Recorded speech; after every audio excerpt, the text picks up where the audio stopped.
Hey guys, how's it going? Today I want to talk to you guys about box and whisker plots.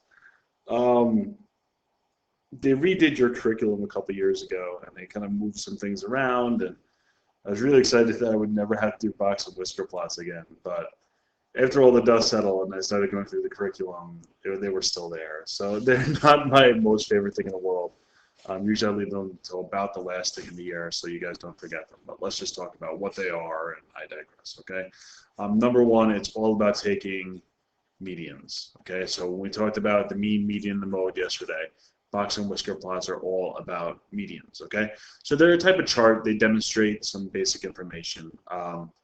They'll essentially look something like this. There'll be some sort of box here, right? It'll look something like that. There'll be one, two, three different values. That's the box. And your whiskers will look something like this, okay? Um, and what they will do is they will tell you approximately where 25% of the population scored or did any specific activity. And it goes something like this. This lowest one over here will be your low. I'm sorry, there will be a scale underneath here of some sort telling you, this was, 15, 20, 25, 30, 35, 40, 45. So let's say these were, I don't know, average amount of rainfall or something like that in different places. This would be your low. This would be your median, right? And this would be your high, okay? And in between those, what you're going to do is you're going to take a median of the median. So in between your median and your high, and we'll call those Q1 and Q3, okay? So again, where did Q2 go? Q2 is your median. So what is it going to tell you essentially is where different percents of your population scored, or in this case, how much rainfall fell in different places, okay? So this would be the low amount, this would be the high amount, this would be the middle, and you'd have quarter one and quarter three. The cool part about this, and what makes it kind of an easy thing to do, is that essentially you'd have 25% in here, 25% in here, 25% here, and 25% here. So you can tell a little bit about your kind of different populations and things like that. You can tell kind of where things stand and how far the spread is and things like that, okay? So essentially the first 25% will be here, the second 25 in here, the third 25% here, and the fourth 25% here. So that's 100% of your population, and again, it's just a way of breaking it down into quarters. So again, this is up to quarter one, this is your median, this is up to Q3, this is up to your highest, okay? They call this in here the interquartile range. So this is the 50% that's in the middle, and there's 25% higher and 25% lower. So pretty much all you're going to be asked to do is to interpret these things today. So I downloaded some. Hold on, let me import them. So let me pause this for 1 second. Okay, so here are some test scores. So it says for questions 1 to 5, refer to box and whisker graph below. So here's my box, here's my whiskers, which shows the test results for a math class. So again, what's this going to tell us? This is your low score down here. This is your high score up here. I guess there was extra credit. And this is everything else in the middle. So real straightforward. What was the highest score on the test? The highest score on the test is 102.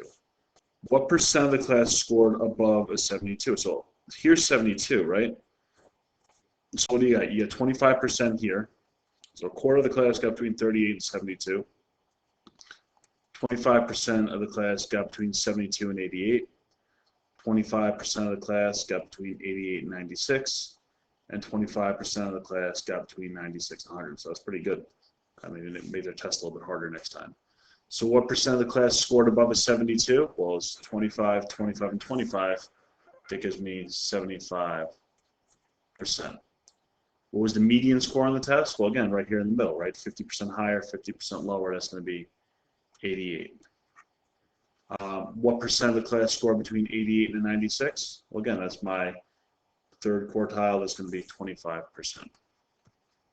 Okay, and question number 5. Do you think this test was too hard for the students? No, absolutely not. And again, why do I think this test wasn't too hard? Because a quarter of the class got between the 96 and 102. Half the class got an 88 or better, which means about half the class got somewhere in A minus to A range. So that's yeah, it needs to be a little more difficult next time. Okay. For question 7 and 10, refer to box and whisker graph below. Shows how much time was spent per night on homework for a sophomore class in a certain high school during September. Okay, so here's your minutes per night spent on homework. So the low was 0. We all know those people.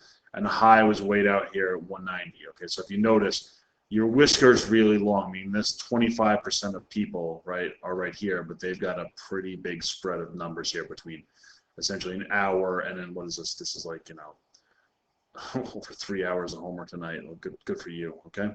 What percentage of sophomores spend more than 60 minutes on homework? So more than 60 minutes would be in here. So that would be, again, 25%, right? What's the range of times that the middle 50%, so the middle 50% spent on homework? So what was the range of times? I would say between 20 to 60 minutes. Okay. If they ask you what was the range, here they ask you what was the range of times, but if they ask you what was the range, that would be 40 minutes. But they ask you for the range of times, so let's not get confused. Okay. How many sophomores do not do homework? It's a tricky question because it doesn't really tell us how many sophomores do not do homework. There's at least one. There's at least one person out here, right? So, but since they didn't tell us anything, we really don't know how many sophomores do not do homework. Well, there's at least one guy, right? So I saw this question and I don't know exactly what they were trying to ask, but at least one. Right? So there's at least one guy who's doing nothing, right? I think you guys may know him or her, okay? What percent of sophomores spend less than 20 minutes per night doing homework? So less than 20 minutes, what is this? This is going to be 25% of people.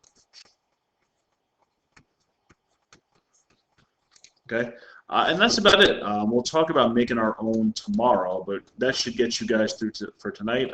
Just pretty much you're looking for, where the percentages are, 25, 25, 25, and 25, and then, some people about that. Once they start putting some numbers to this, saying, all right, well, there's 50 kids in the class, then we might be able to answer some of these questions a little better, okay? But try the related skill, and I will talk to you guys tomorrow.